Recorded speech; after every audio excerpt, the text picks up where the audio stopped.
Los saludo nuevamente. Vamos a reiniciar los temas relacionados con la terapia antiinfecciosa.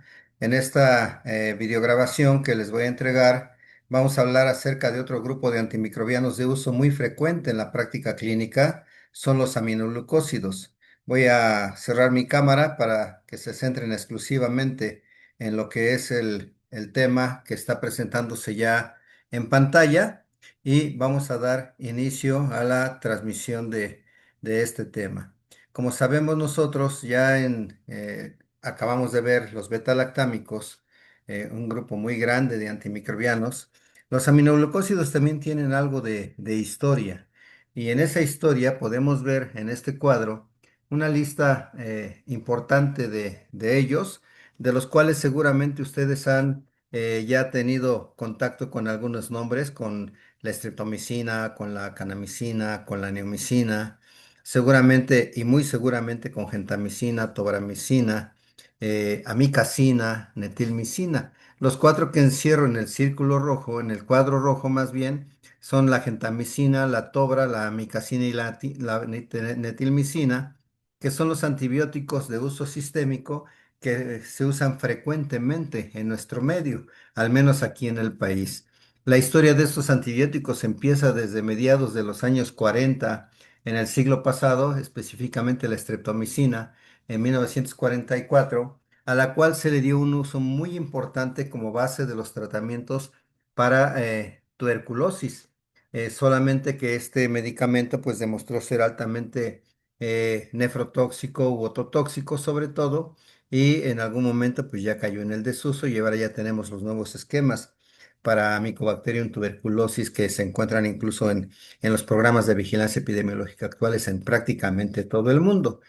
Y vean ustedes algo que es muy importante. Tenemos aquí una historia desde 1944 hasta 1978 con la isepamicina, que finalmente pues no salió su uso muy difundido, realmente no mostró ser superior a los anteriores aminoglucósidos, aunque cuando se difundía la propaganda de esto, pues lo mencionaban como una de las mejores alternativas finalmente para sustituir a los anteriores aminoglucósidos. Y recientemente, y esto se lo acabo de añadir, esta fila que está abajo, porque este es el único que le agregan en la última edición de Mandel. Mantiene este cuadro, aunque lo tiene en la versión en inglés, y lo único que le agrega es la plasomicina. Y vean ustedes cuánto tiempo pasó desde 1978 hasta 2018 en que en el origen de una espora, Micromonospora injoensis, como un derivado semisintético de la cisomicina, que se encuentra también aquí referida desde 1970, surge la plasomicina. Pero hasta el momento, este antibiótico, pues tampoco ha generalizado su uso, al menos en México, no lo hemos utilizado, es más, ni lo conocemos, y hablo en lo general del gremio médico, por lo que difundir sus características en estos momentos no lo creo conveniente. Y esta es la historia del descubrimiento. Les decía, es inicialmente streptomicina, para el 49 la neomicina, que es el único antibiótico que se usa por vía enteral, ¿sí?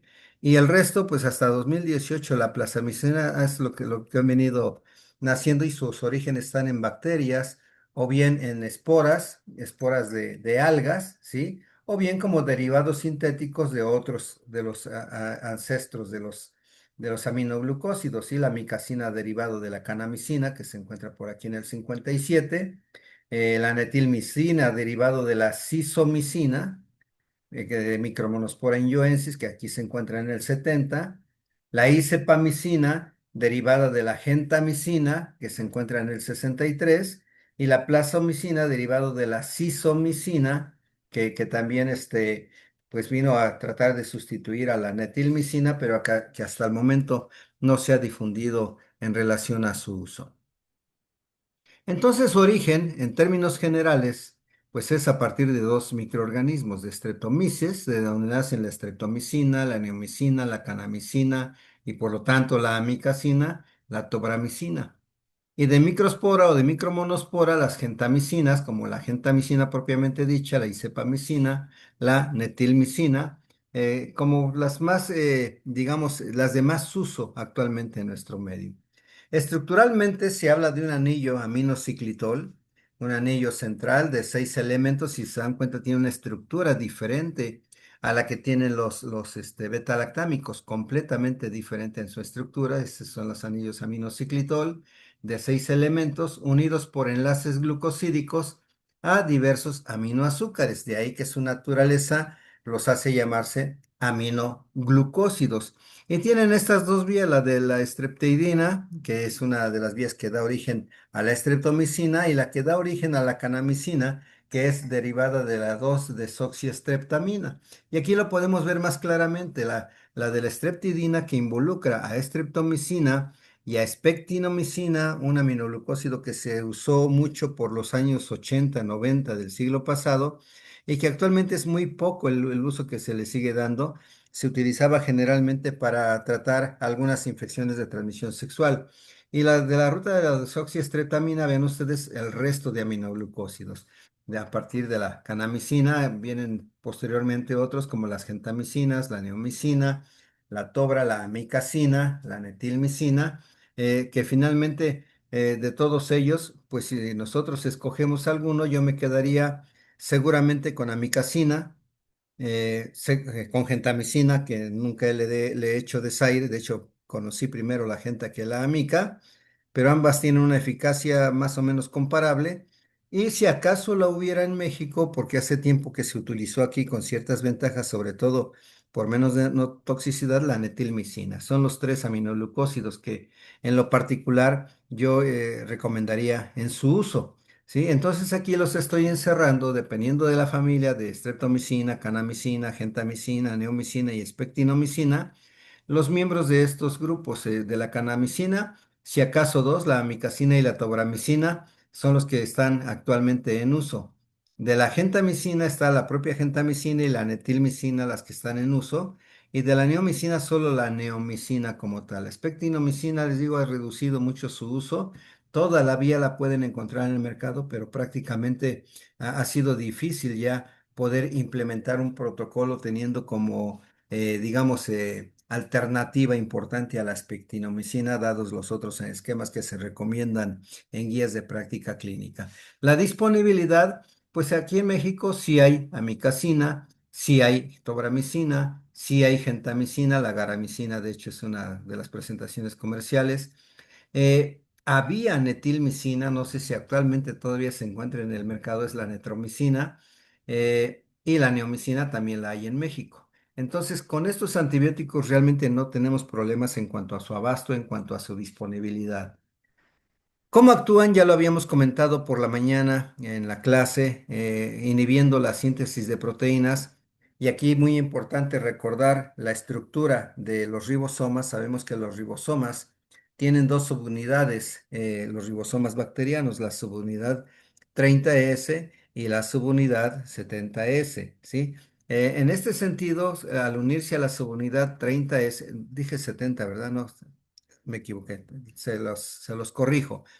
Pero bueno, se inhibe la síntesis de proteínas en la subunidad 30S del ribosoma y lo que va a traer como consecuencia en este proceso de inhibición o como características del proceso de inhibición en estos ribosomas es que están inhibiendo lo que en los libros se llama, los escriben como la iniciación, ¿verdad? Es decir, el comienzo de la síntesis de proteínas y al inhibir este comienzo, este inicio de la síntesis de proteínas, obvio que no van a permitir que sucedan los pasos subsecuentes como el alargamiento, ¿verdad? O la elongación de la cadena peptídica.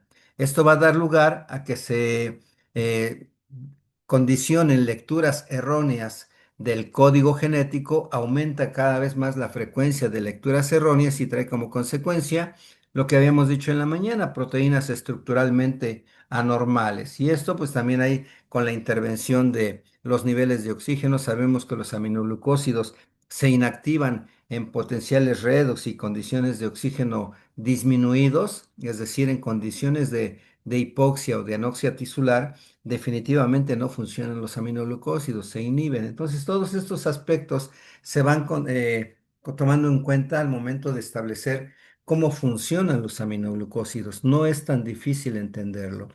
En la fase uno de estos mecanismos de acción, vean ustedes, para que puedan ejecutar todas sus actividades y todo lo que tienen establecido como mecanismos de acción, primero se tienen que fijar a la bacteria. Esta fijación la hacen de manera electrostática, en donde incluso la envoltura más superficial de la bacteria, que es el lipopolisacárido, ya que son gram negativos, se reordenan y además de esto, los poros o las porinas permiten que por escurrimiento pase el antibiótico.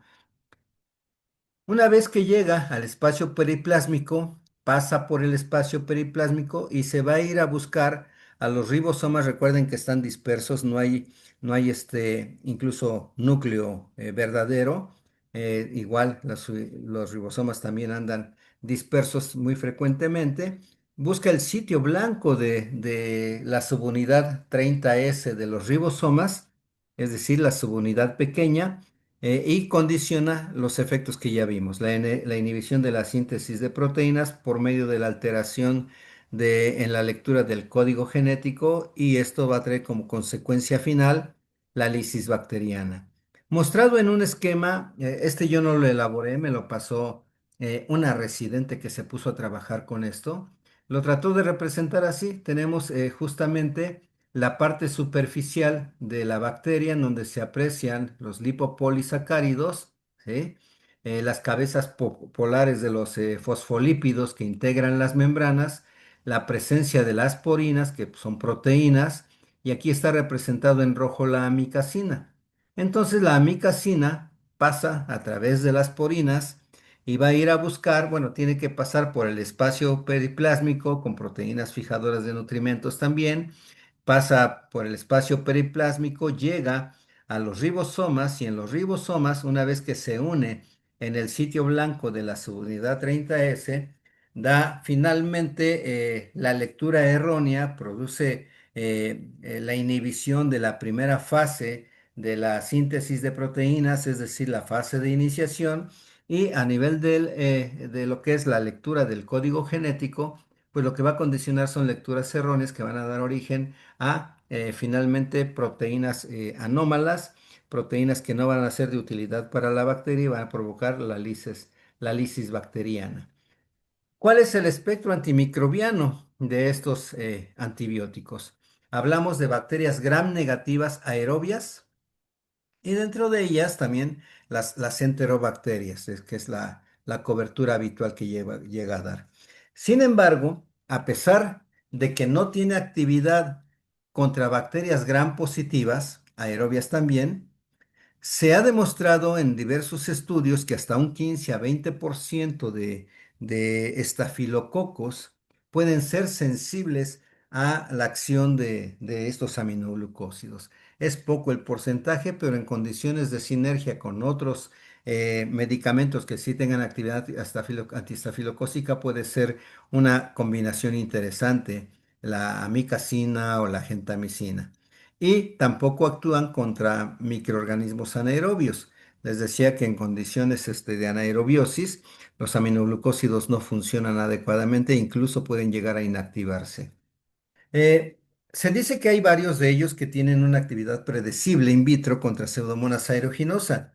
Y de esto han mostrado tal vez un poquito más de eficacia contra Pseudomonas amicacina y metilmicina. ¿Sí? Sin embargo, se sabe que por, digamos, vía inhalada, que es una presentación de tobramicina, en pacientes con fibrosis quística que tienen cuadros recurrentes de infecciones de vía respiratoria baja, es decir, neumonías por pseudomonas, la terapia inhalatoria puede ser una interesante vía de llegada del antibiótico directamente a los pulmones, incluso mejor que por vía sistémica en algunas ocasiones. Pero esto es algo que todavía no alcanza a generar la suficiente evidencia para manejarlo como una alternativa definitiva. Algunos aminoglucósidos son activos contra micobacterias, de ellos la paramomicina. Bueno, ya la principal es la streptomicina, pero la paramomicina también se ha llegado a manejar en alguna parte de la historia como parte de los esquemas secundarios con características antifímicas, ¿sí? y algunos protozoarios, también patógenos del colon, han mostrado cierta sensibilidad. Sin embargo, no es un antibiótico de primera, incluso ni siquiera de segunda elección para eso. Simplemente queda ahí como parte de lo que yo les comentaba en las mañanas, de las cualidades que pueden llegar a tener en casos en que ya no haya alternativas de las conocidas y que se tenga que utilizar algo que no está descrito como parte de los protocolos. Varios miembros de estas familias de antibióticos, de los aminoglucósidos, se dice que también tiene una actividad predecible contra Pseudomonas aeruginosa, ¿sí? Y el antibiótico que también se ha llegado a utilizar para tratar infecciones de transmisión sexual, en este caso para gonococo o Neisseria gonorrhoeae, es la espectinomicina. Hace un rato les comentaba que por ahí de los años 80 y 90, la espectinomicina se llegó a utilizar relativamente de manera frecuente. No tengo los números para ver qué tan frecuentemente lo hizo, pero sí era común ver tratamientos de este tipo para tratar sobre todo Neisseria gonorrhoeae, en lo que en la mañana les comentaba que algunos años se consideraron como infecciones ocultas. Se ponían anuncios en los baños de las escuelas, de los edificios públicos, eh, hojas tamaño carta que se pegaban con engrudos, se pegaban en las paredes y nada más dejaban un número telefónico o un número o un domicilio anunciando que podían tratar estas enfermedades, y pues esto se manejó mucho también al interior de las escuelas de educación superior. O sea que no es nuevo esto de las ITS en relación a las poblaciones escolares. Son tres las características que describen la actividad antibacteriana de los aminoglucósidos. De ellos toma papel muy importante la concentración del antibiótico para condicionar la lisis bacterianas dependiente de esa concentración. Otra de las características importantes que les he venido mencionando es el efecto posantibiótico. De hecho, los aminoglucósidos son los antibióticos con los que más frecuentemente se han hecho los mejores estudios relacionados con el efecto posantibiótico. Y el otro punto es que normalmente se utilizan en combinación sinérgica con otros antimicrobianos. De hecho, incluso en muchos lugares no se recomienda la monoterapia con aminoglucósidos. No es frecuente ver, salvo en caso de algunos médicos que no encuentran otras opciones, el indicar como monoterapia un aminoglucósido. No es tan garantizable la eficacia del tratamiento con solo estos medicamentos. Son rápidamente bactericidas, ¿sí? Tienen una tasa de destrucción bacteriana dependiente de la concentración, es decir, a mayor concentración, mayor muerte, o a menor concentración, menor muerte bacteriana. Y esto es independiente del inóculo bacteriano que se esté tratando. Finalmente son dependientes de la concentración. ¿Cómo lo hacen? ¿Cuál es su movimiento? ¿Cuál es su farmacocinética? Afortunadamente no hay tanta confusión en relación a todos los aminoglucósidos. Se dice que es similar para todos ellos. La absorción por vía oral, pues definitivamente solo se da con la neomicina, utilizada para apoyo en procedimientos quirúrgicos de tubo digestivo, sobre todo cuando son cirugías que se piensa que puedan ser contaminadas en tubo digestivo, sobre todo colon, recto e intestinos, pero siempre será baja esta posibilidad de absorción. En cuanto a la eliminación, eh, aquí hay algo que es muy importante. Si no se elimina todo el aminoglucósido, si se altera su eliminación, cantidades pequeñas que se absorban pueden alcanzar niveles tóxicos, ya que tiene un efecto acumulativo. Esta parte es importante porque justamente son del grupo de antibióticos que normalmente se ajustan en forma muy estricta dependiendo de la función renal que se conoce o que se tiene de los pacientes. Vean ustedes, se absorbe por vía parenteral rápidamente en 30 a 90 minutos. Se puede alterar con la perfusión dañada, es decir, la perfusión tisular. En este caso, estamos hablando de la perfusión sanguínea, y se absorbe rápidamente por vía intraperitoneal o intrapleural.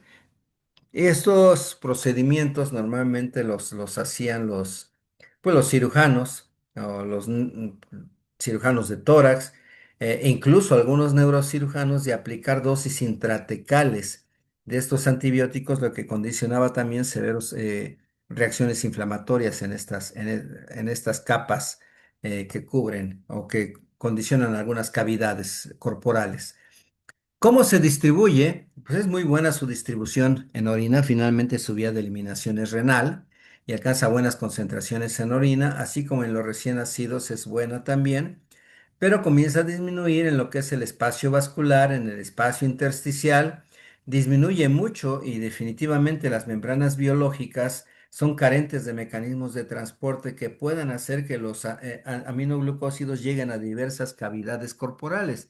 No penetran al líquido cefalorraquídeo, la barrera hematoencefálica lo impide, no rebasa las barreras, las meninges, e incluso también las capas, digamos, ¿cómo se llaman? Las cápsulas articulares, tampoco permiten adecuadamente el paso, no se alcanzan buenas concentraciones. Entonces es un poco complicado manejar estos medicamentos como parte de los tratamientos de estas infecciones, tampoco llegan al espacio intrapleural. También disminuye en las secreciones bronquiales, entonces es ocioso querer manejar estos tipos de infecciones en líquido cefalorraquídeo, líquido prostático, líquido biliar, sinovial, y también alcanza concentraciones nulas en saliva. De ahí que su espectro y su uso esté muy bien indicado en determinados padecimientos y ante determinados microorganismos. En su metabolismo, se sabe que se elimina totalmente sin modificaciones y casi totalmente o casi exclusivamente se elimina por riñón a través de los mecanismos de filtración glomerular. ¿Qué factores son importantes de considerar con relación al huésped o al hospedero? Uno, la edad. El recién nacido, ustedes saben que el recién nacido mayoritariamente es agua y tiene un mucho mayor contenido de agua corporal que el adulto o el niño mayor. Por lo tanto, su volumen de distribución es mucho mayor en el recién nacido que en los niños mayores o que en los adultos. Entonces, esto indica que la vida media en los recién nacidos se encuentra prolongada desde 3 hasta 14 horas con relación a los aminoglucósidos. Otro factor que puede incidir es la obesidad. Al revés del recién nacido, en la obesidad el volumen de distribución está disminuido. Sabemos que en una gran cantidad pues, es grasa, ¿verdad? Y eso también está en comparación con el sujeto sano. Afortunadamente, la velocidad de eliminación y la vida media son similares en ambos y en este caso no da tanto problema si lo sabemos nosotros dosificar y vigilar como debe de ser. El estado nutricional también, en desnutrición calórico-proteica, lo que es la desnutrición marasmática, también el volumen de distribución incrementa porque acuérdense que estos niños hacen edema, hacen un tercer espacio, condicionan edema y algunos caen en anasarca. Esto comparativamente con el paciente bien nutrido, pues implica un mayor volumen de distribución, en este caso del medicamento. Los pacientes con quemaduras severas incrementan la velocidad de eliminación de estos fármacos.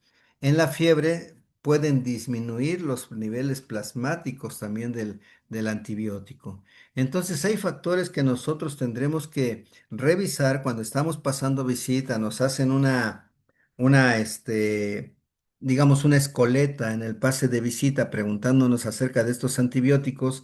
Si en ese momento tienen un paciente que está utilizándolos, pues hay que ir a revisar qué es lo que están manejando y por qué lo están manejando para que puedan responder a los cuestionamientos de sus médicos adscritos. Estos antibióticos, les decía, tienen interacciones muy importantes. Son las interacciones farmacológicas que básicamente se buscan cuidar dos cosas. Uno, que no haga antagonismo. Y la otra es que preferentemente se maneje la combinación sinérgica, ¿sí? ¿Por qué? Porque el espectro de infecciones que se puede dar con la combinación sinérgica mejora muchísimo y las posibilidades de una resolución más rápida de los procesos infecciosos también se dan con estas combinaciones. La mejor sinergia que pueden hacer los aminoglucósidos es con los betalactámicos. Eso también ya se los comentaba yo en un tiempecito atrás, pero creo que ampicilina con amicacina, una ureidopenicilina pues hay que tener cuidado nada más con la función renal, una cefalosporina de segunda o de tercera generación, pueden establecer una interacción sinérgica con estos medicamentos. Y aparte de los beta-lactámicos, también puede sinergizarse con otros medicamentos, nada más que hay que tener cuidado también con la toxicidad. Entonces puede ser sinérgica con beta-lactámicos para bacilos gram negativos aerobios o incluso para cocos gram positivos aerobios. Les decía que por ese porcentaje que puede tener de cobertura para estafilococos, un antiestafilocócico beta-lactámico sumado a un aminoglucósido pueden dar un resultado excelente. Hay que cuidar la toxicidad. Respecto de la toxicidad, hay tres factores que son tal vez los datos de toxicidad más importantes. De ellos, la ototoxicidad, la nefrotoxicidad y tal vez en menor grado, en menor frecuencia, pero mayor gravedad, la parálisis neuromuscular. Y de ahí otras posibilidades de efectos secundarios o adversos es la presencia de erupciones cutáneas, anemia plástica, yo en lo personal no la he visto. A granulocitosis tampoco la he visto y hemos utilizado por años y en muchos pacientes estos antibióticos. Lo que pasa es que hay que hacer caso y leer las tarjetas informativas que llevan las presentaciones comerciales. Son hojas que están dobladas, que vienen al interior de las cajas y que traen todos estos posibles efectos tóxicos que hay que vigilar. No quiere decir que las presenten todos. La realidad es que sus porcentajes son muy bajos. Y otro aspecto y relacionado con estos datos de toxicidad, uno son los tiempos de tratamiento, que normalmente con aminoglucósidos son tiempos cortos, la dosis total que se está manejando con ellos, las temperaturas pico y la parte de aquellas infecciones que hacen bacteriemias. Lo que es un hecho también es que los aminoglucósidos tienen el potencial incluso compartido de dañar los túbulos contorneados proximales renales. También pueden lesionar la cóclea. De esto depende la toxicidad renal, el daño de la cóclea, que implica la lesión al octavo par, sobre todo en la porción coclear, el sistema vestibular con menor frecuencia o puede lesionar ambos incluso en algunos casos, y la parte de la producción del bloqueo neuromuscular que puede llevar incluso a paros respiratorios, a problemas que ponen en riesgo la vida. Respecto de la nefrotoxicidad, vean ustedes, un factor de daño intrínseco es la fosfolipidosis lisosomal, que esto finalmente hace que se comprometan los porcentajes de penetración y condicionan el almacenamiento del fármaco, incrementando el riesgo de toxicidad. Esto asociado a las dosis que normalmente se manejan en muchas unidades de salud, que son a veces incluso más altas de lo habitual, o los intervalos de las dosis, son factores que van condicionando mucho de esta nefrotoxicidad. Y la otra es si existe enfermedad renal previa, que es un factor extrínseco que finalmente hay que considerar cuando vamos a manejar estos medicamentos. De hecho, en el hospital, ahora sí que los infectólogos nos apoyábamos con los nefrólogos para solicitarles su opinión acerca de sus pacientes respecto de la función renal y qué tanto podíamos comprometer más a sus pacientes nefrópatas con el uso de aminoglucósidos. Y se tomaban decisiones colegiadas vigilando dañar o dañar lo menos posible a los pacientes nefrópatas. ¿Qué factores aumentan el riesgo de nefrotoxicidad por estos medicamentos? En primera instancia, los relacionados con el paciente. Ya decíamos, la edad, los neonatos, los viejitos, tienen factores diferentes de toxicidad. La enfermedad renal preexistente, aquí hablamos de los pacientes nefrópatas.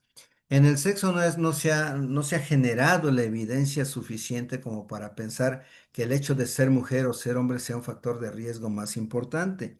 De eso se sabe que probablemente un factor inherente al cromosoma X es un factor, tiene algún factor de protección para la mujer. Sin embargo, no podemos en este caso, por la falta de evidencia, hablar de un predominio por sexos.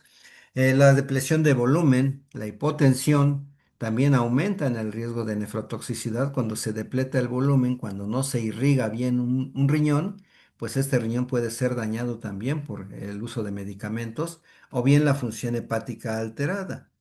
Los factores relacionados con el medicamento mismo, que son los relacionados con los aminoglucósidos, es el hecho de que probablemente hay pacientes que ya tuvieron un tratamiento previo reciente con aminoglucósidos, entonces se incrementa el riesgo por el depósito que se puede condicionar. Las dosis altas es otro factor. Los tratamientos mayores de 3 días ya comienzan a ser un factor de riesgo, por eso les decía que son esquemas cortos y no es tan recomendable dar monoterapias, ya dado que hay que recortar el tratamiento para evitar la toxicidad. Y ahí el ejemplo que les doy, regresen a ver la receta de amicacina de la bebita que se manejó por faringitis aguda, ¿verdad? No determinada. El tipo de fármaco que se está utilizando también es importante y los intervalos cortos de administración, que es una parte que ya se proscribe al momento de prescribir un aminoglucósido. El uso de medicamentos que también tienen potencial nefrotóxico y que al usarse concomitantemente pues incrementan el riesgo de toxicidad también por estos medicamentos, pero aquí ya hablaríamos. Vancomicina es nefrotóxico por sí mismo, si lo sumamos con aminoglucósidos podemos tener una buena combinación sinérgica antibacteriana, pero también tenemos el riesgo de una interacción para toxicidad. Igual con la anfotericina B, sin embargo lo hemos utilizado, y créanlo que lo hemos utilizado. Yo les menciono en lo particular furosemida porque hay muchos pacientes cardiópatas, algunos pacientes hipertensos que usan los diuréticos de ASA, en este caso la furosemida. Y se sabe que hasta con una dosis mal administrada muy rápida en bolo de amicacina o de gentamicina en un paciente que está en tratamiento con furosemida, se puede llegar a dañar el órgano de Corti, que sabemos que está en el oído. Y este órgano de Corti lo que va a condicionar en el daño que se le condiciona es una sordera, una hipoacusia irreversible que puede llegar a a la sordera total. Entonces, esto hay que manejarlo con mucho cuidado. Siempre deben ustedes averiguar qué tratamientos concomitantes tiene su paciente y de acuerdo a los tratamientos decidir si van a manejar la combinación del aminoglucósido con cualquiera de estos medicamentos que están mencionados aquí en este cuadro. Respecto de la neurotoxicidad, pues hablamos de la inhibición presináptica de la acetilcolina. Aquí acuérdense ustedes cómo están integradas las sinapsis neuronales, ¿verdad? Y sabemos que en las sinapsis, el espacio intersináptico, la terminación presináptica, la postsináptica, pues hay liberación de mediadores bioquímicos, acetilcolina y algunos otros de ellos, ¿no?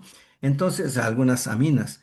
La inhibición presináptica de acetilcolina y el bloqueo de receptores postsinápticos, es decir, más allá de lo que es la sinapsis, van a llevar a provocar un probable bloqueo neuromuscular, que aunque es, les decía yo hace unos momentos, un efecto adverso infrecuente, puede ser grave y puede ser mortal. Potencialmente puede ser grave y mortal. Y en la literatura, pues se han llegado a describir en forma anecdótica algunos pacientes a los que se les ha atribuido que la neomicina, la streptomicina, hace tiempo la canamicina, la tobramicina, la gentelamica o la netilmicina pueden estar relacionados con este bloqueo neuromuscular. Afortunadamente, y esto sí se los puedo decir con seguridad, 30 años trabajando en hospitales, manejando niños y algunos adultos con aminoglucósidos, nunca vi un bloqueo neuromuscular, nunca lo vi. Si lo hubo, no lo vi. No quiero decir que no lo haya. Yo no tuve oportunidad de verlo y son muchos años como para pensar que no hubiera sucedido, pero así de baja puede ser su frecuencia.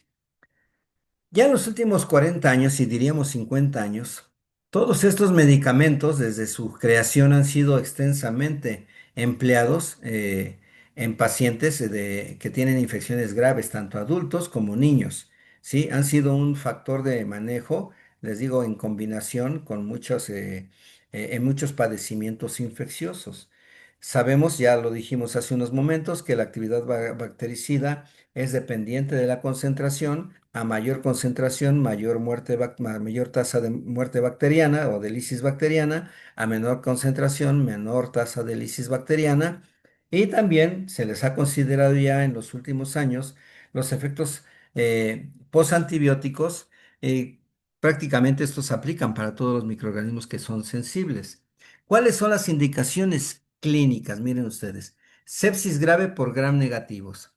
Estamos hablando de que estos medicamentos, no como monoterapia, sino como terapia combinada con un beta-lactámico, llámese ampicilina, llámese cefalosporina de tercera generación o de cuarta generación, llámese carbapenémico, generalmente se utilizan para sepsis graves.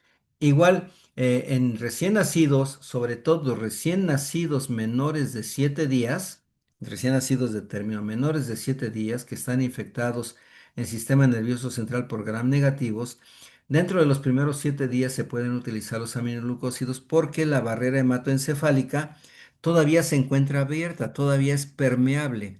Se cierra la barrera hematoencefálica en promedio a los 7 días de vida, entonces todavía puede ser una opción en recién nacidos en etapas tempranas. Neumonías graves hospitalarias, endocarditis infecciosa, siempre en sinergia, infecciones intraabdominales, sepsis abdominal entre ellas, pielonefritis, artritis séptica por gran negativos, inmunocomprometidos son otras de las y condicionantes que se pueden manejar para la sinergia medicamentosa. Dentro de las otras, digamos, padecimientos que pueden ser considerados en combinación con los betalactámicos están las bacteriemias, la neumonía hospitalaria por gram negativos, preferentemente combinada con betalactámicos, infecciones intraabdominales, recomendando no combinar con metronidazol, las urosepsis, estamos hablando básicamente del más, digamos, de la más severa forma de infección de vías urinarias, que es la pielonefritis, en pacientes con fibrosis quística, y existe ahí lo que les decía de tobramicina nebulizada como una opción importante, porque la farmacocinética también está alterada en estos pacientes. En relación a las profilaxis antibióticas, la que se usa básicamente en estas intervenciones digestivas, pues es la neomicina. De los aminoglucósidos es la neomicina. Opcionalmente, amicacina o gentamicina se han indicado en algunos casos en intervenciones digestivas o geniturinarias cuando los pacientes son alérgicos a los beta-lactámicos y de los beta-lactámicos, incluidas la cefalosporina de primera generación, la dicloxacilina y algunos otros. O bien en las intervenciones colorectales, como les comentaba yo, la neomicina oral y la profilaxis convencional, es decir, doy mi profilaxis prequirúrgica con un beta-lactámico y aplico neomicina oral para, lo dicen los cirujanos, es que le voy a lavar, le voy a limpiar el intestino, según las palabras de los cirujanos. En traumatología y ortopedia también existen ya algunos estudios que han mostrado la impregnación de antibióticos o de estos antibióticos en cementos que utilizan para artroplastías, ya sea de cadera o de rodilla, o bien artroplastías totales que están infectadas. Y para esto ya desde la FDA, que es la agencia que regula los medicamentos y alimentos en Estados Unidos, la FDA, lo que es el equivalente de la COFEPRIS en México, ya aprobó el uso de cementos óseos premezclados con aminoglucósidos como la gentamicina o la tobramicina para este tipo de intervenciones quirúrgicas o para las infecciones relacionadas con las artroplastías. Sin embargo, no deja de recomendarse que se deben estar haciendo ensayos prospectivos también con otras opciones como son las esferas que contienen aminoglucósidos para tratar casos de osteomielitis en infecciones asociadas también a prótesis articulares. En este sentido, los que manejan esa aplicación son los cirujanos este, traumatólogos, ortopedistas, al interior del quirófano, es en donde lo hacen. Entonces, esto se debe seguirse estudiando, se siguen manejando las terapias sistémicas de base, digamos, el betalactámico o la lincosamida o la vancomicina, el que ustedes quieran, y como terapia sinérgica combinada los aminoglucósidos. ¿Qué hay con respecto al efecto posantibiótico? Ya dijimos que el efecto posantibiótico es la supresión temporal del desarrollo bacteriano o de la replicación bacteriana que persiste después de que se expuso el patógeno a este antibiótico, en este caso al aminoglucósido.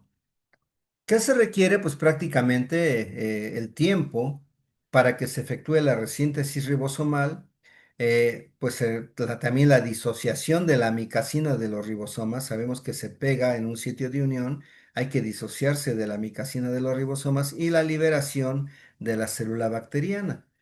Esto ha llevado a que, gracias a este efecto posantibiótico y sumado a la vida media de los aminoglucósidos, se maneje ya la dosis única diaria, así abreviada como DUD.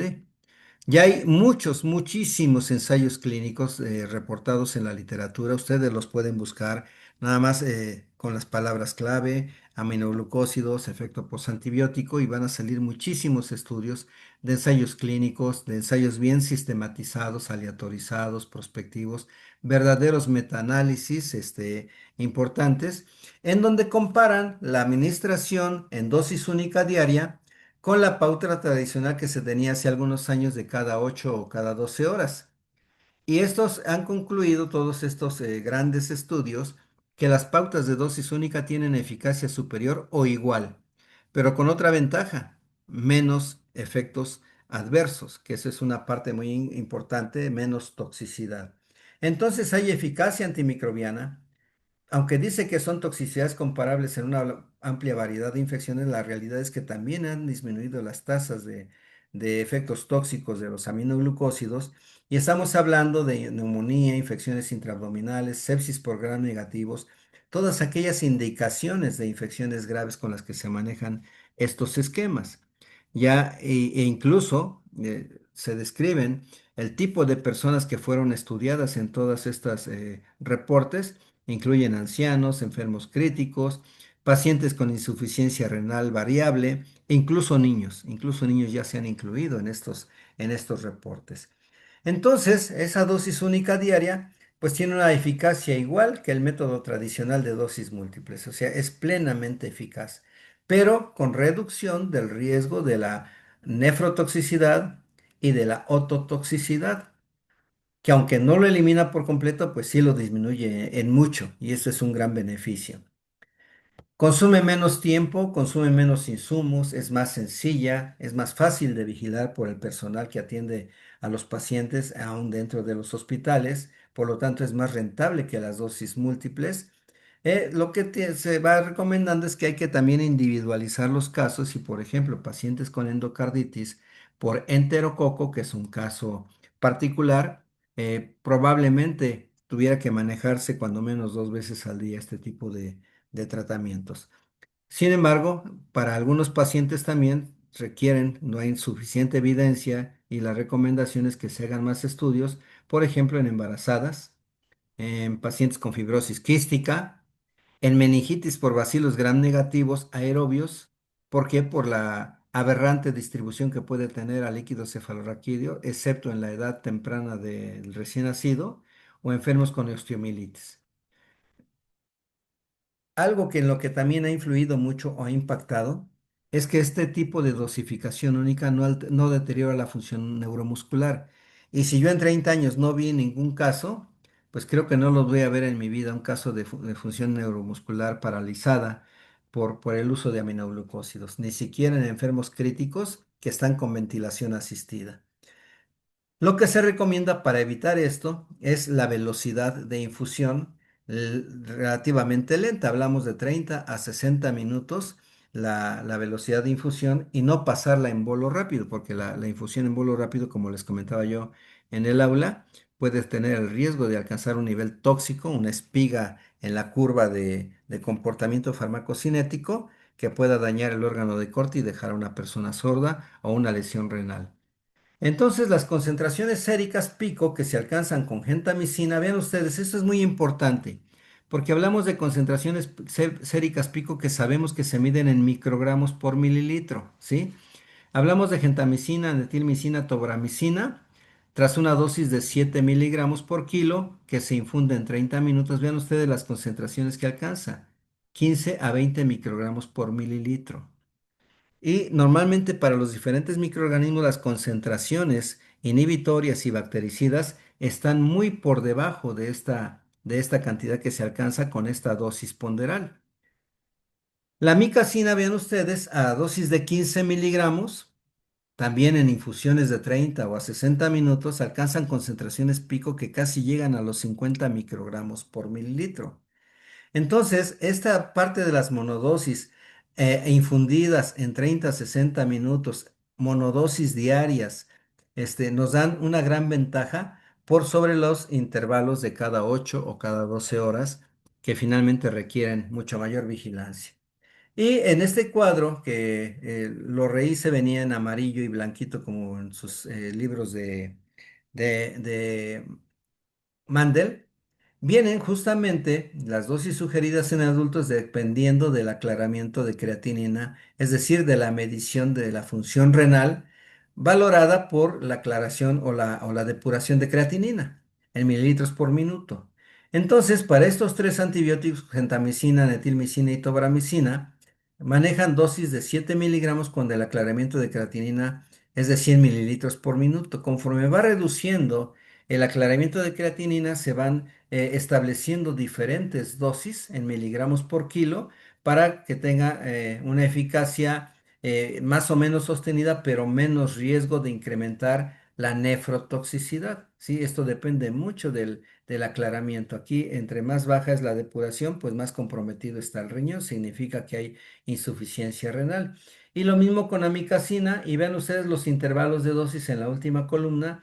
Hablamos, lo menos que se da es cada 24 horas. Ya cuando la depuración de creatinina es muy baja, se puede espaciar la administración a cada 48 horas, sin un ajuste verdaderamente impactante de la dosis. Lo mínimo que se llega a manejar de la amicacina son 7.5 miligramos por kilo cuando la depuración es menor de 10 y con el alargamiento, es decir, reducimos la amicacina prácticamente a la mitad y alargamos al doble el tiempo de intervalo entre dosis y dosis. Estos cuadros es conveniente revisarlos detenidamente para que nos vayamos familiarizando con este tipo de manejos que finalmente nosotros lo hacemos en colaboración con los nefrólogos, al menos en el área donde nosotros trabajábamos.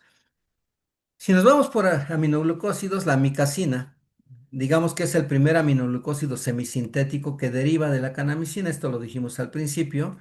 Y esto le confiere un mayor espectro, sobre todo, vean ustedes, para Pseudomonas aeruginosa, Providencia, Klebsiella, y mayor estabilidad a la acción enzimática. También una mayor efectividad contra bacterias resistentes a otros antibióticos, aunque es igual de nefrotóxica y de ototóxica que otros aminoglucósidos. La dosis promedio que habitualmente se maneja es de 15 miligramos por kilogramo de peso por día. En el ámbito hospitalario, preferentemente intravenosa. En la comunidad, pues yo les recomendaría tener mucho cuidado con la dosis que ponen porque las presentaciones vienen de 100 miligramos habitualmente y esto puede confundir a los médicos a manejar una ampolleta diaria, ¿verdad? O una ampolleta cada 12 horas. La justificación de este medicamento en monodosis diaria, según la farmacocinética, pues habla de un buen volumen de distribución, mayor saturación de receptores, menor tiempo de exposición, con una buena actividad microbiológica, una buena, muy buena actividad bactericida y si acaso algo hay que considerar que es dependiente de oxígeno. En zonas que tienen pobre aporte de oxígeno, que están mal perfundidas, el riesgo es de que no funcione el aminoglucósido. Las ventajas que tiene en su uso es que tiene una buena estabilidad bioquímica, un amplio espectro antibacteriano, su acción es bactericida, es rarísimo ver reacciones secundarias de tipo alérgico y generalmente se establece sinergismo con otros antibacterianos, pero los más utilizados desde luego son con los beta-lactámicos. Tiene su efecto posantibiótico, el uso en infecciones severas y baja resistencia en los tratamientos que se administran. Y sus ventajas también, en este caso de la micacina, pues, permiten espaciar la administración, lo que implica una mejor adherencia de los pacientes al tratamiento con una eficacia que es equivalente a las multidosis o superior a ellas, y un poquito más de seguridad respecto de la nefrotoxicidad y de la ototoxicidad que realmente se ven disminuidas. Aún considerando la parte económica, al reducir el número de dosis, disminuyen el número de viales y por lo tanto sale más económico el reducir a este tipo de administración de medicamentos de dosis única diaria. Se puede optimizar mucho mejor el tiempo de administración. Cuando se manejan las dosis de cada 8, cada 12 horas y tenemos varios pacientes en un lugar y solamente hay una enfermera, imagínense cuando les decimos que la administren 60 minutos, cada 8 horas, tiene 10 pacientes, resulta muy difícil para ella estar controlando u optimizando los tiempos de administración y a veces pasan los bolos accidentalmente. Entonces, el hacer monodosis diaria implica una mucho mejor vigilancia en la utilización de este régimen. Y desde luego también los insumos, sobre todo los desechables, también se reducen ostensiblemente.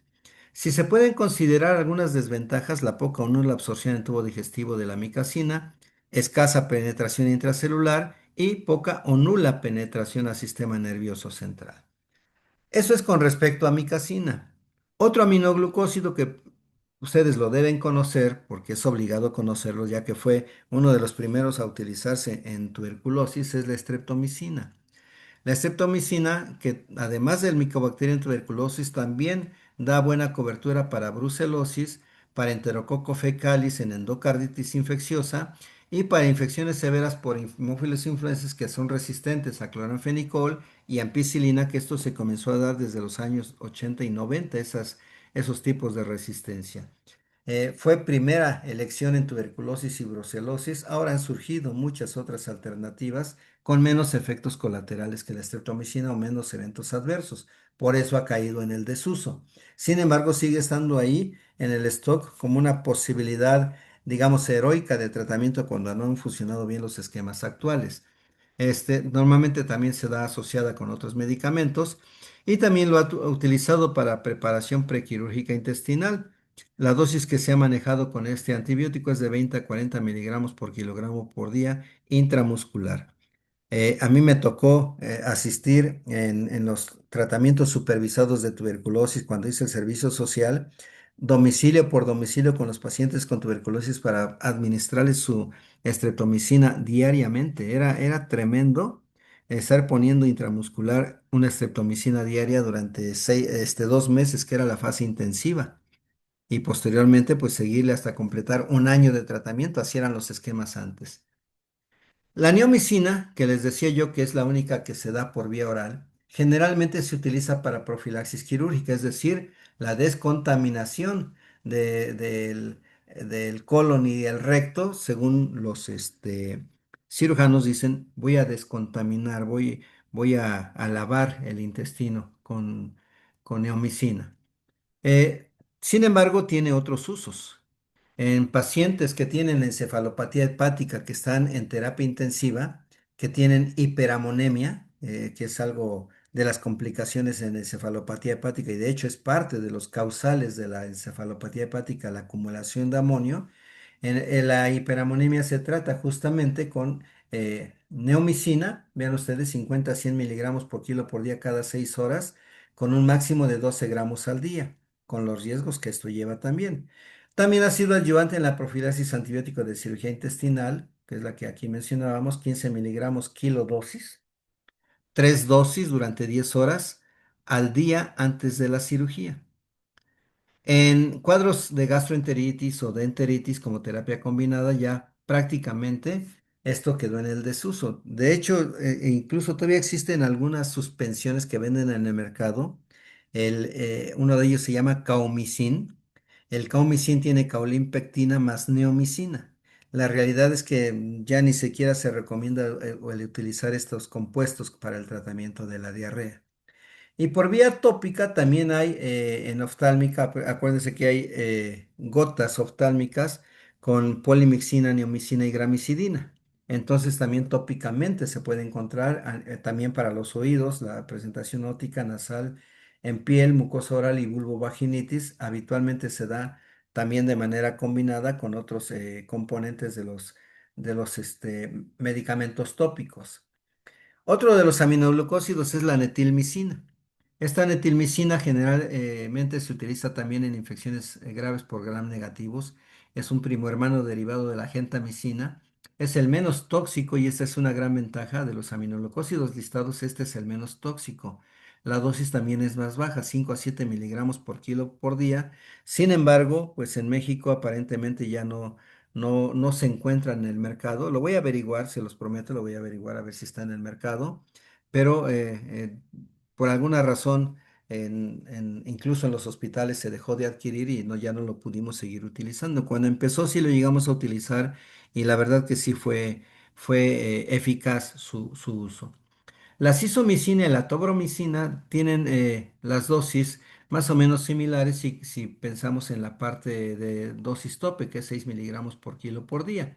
La sizomicina de 3 a 6, la tobramicina de 4 a 6 miligramos por kilo por día. Sin embargo, vean ustedes, al no ofrecer ventajas sobre la gentamicina, por lo tanto no ofrecen ventajas sobre la netilmicina ni sobre la micacina, pues realmente su uso es poco. La tobramicina tiene la ventaja de que hay una presentación en esferas inhalable a través de un aplicador. En pacientes con fibrosis quística, la tobramicina se inhala y ha mostrado que los pacientes mejoran. Sin embargo, la calidad de la evidencia todavía no ha alcanzado el nivel como para hacer una recomendación definitiva de la tobramicina.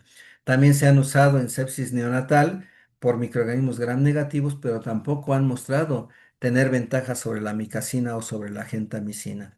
Y el último de ellos, que les digo, no tiene caso describirlo, es la plazomicina, que también, al igual que la amicacina, se da en dosis de 15 miligramos por kilo, también cada 24 horas, y habitualmente lo están indicando para los problemas de cistitis o de infecciones bacterianas serias por gram negativos. Esa es la parte que se ha manejado de estos aminoglucósidos. ¿Qué conclusiones podemos sacar de todo esto? Primero, se puede aceptar que siguen siendo una alternativa en el tratamiento de infecciones severas, tanto comunitarias como nosocomiales. Eso es una realidad. La otra es que pues van a seguir siendo utilizados. No se ve en el corto plazo que puedan ser sustituidos como una terapia combinada, sinérgica con otros medicamentos y difícilmente van a poder ser desplazados por otros grupos farmacológicos.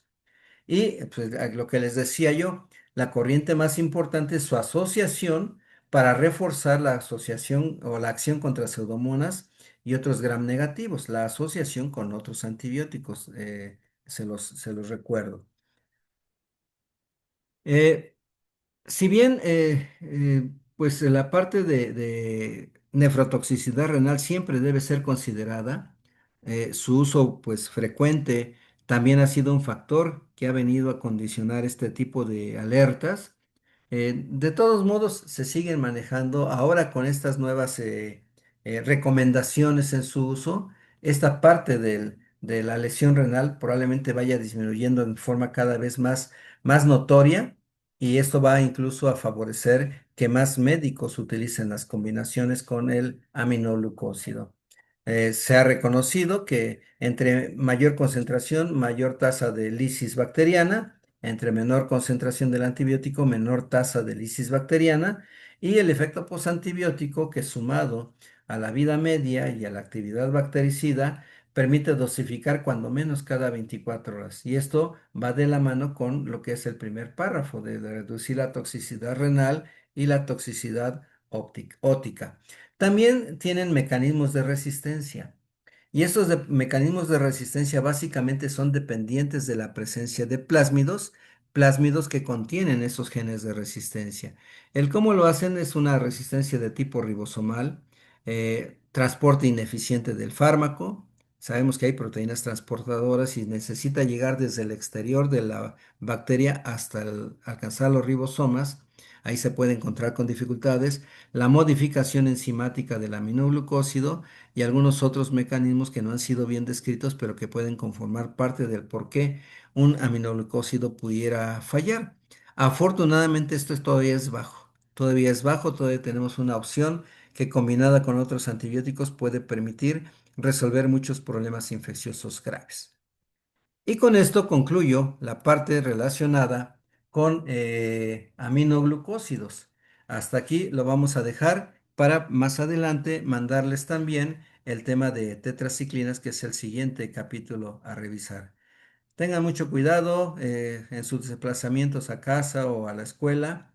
Nos vemos en la clase y ahí discutimos este tema. Hasta luego.